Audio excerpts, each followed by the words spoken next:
So we pitched a tent in Indianapolis that summer. And then when Ferguson broke out in 2014, a year later, the Lord supernaturally orchestrated it. I didn't have a plan. I didn't have any good ideas.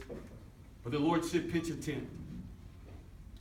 And he said, I'm going to turn the fasting into a feast. It was Zechariah 8:18. I won't go into all of it, but the bottom line is that we pitched the tent for 21 days. The second week of the tent was the Feast of Tabernacles. There were riots in the streets. There were protests. There was civil unrest for 9 months in Ferguson, for those who aren't familiar. But as we began, the Lord himself blew a trumpet. 125 churches rallied around this tent to give an offering to the Lord. And I was just reminded of this one story that happened. We saw so many things. But I was reminded of the fact that there was this young black man who walked for about a mile and a half, because he walked outside of his house and he smelled something. And he started following the smell, and the smell led him to our tent. And when he got to our tent, he said, "What is this?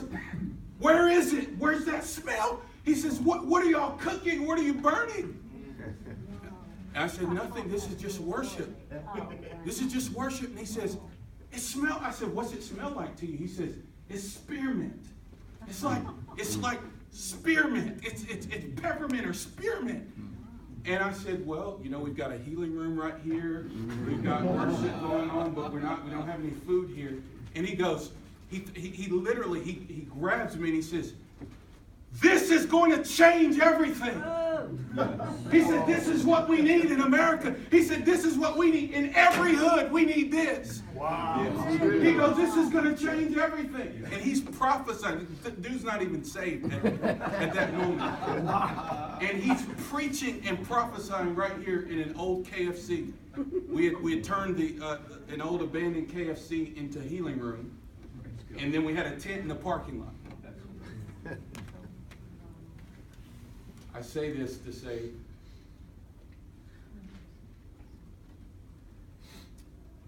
that Will Ford, his wife DeHavilland, and so many of us, when we've read about the history of revival in this nation, and then we look back at things like the Jesus movement,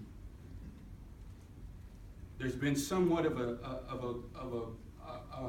pain in our hearts, because the cry has been, "God, have you passed over the black community?"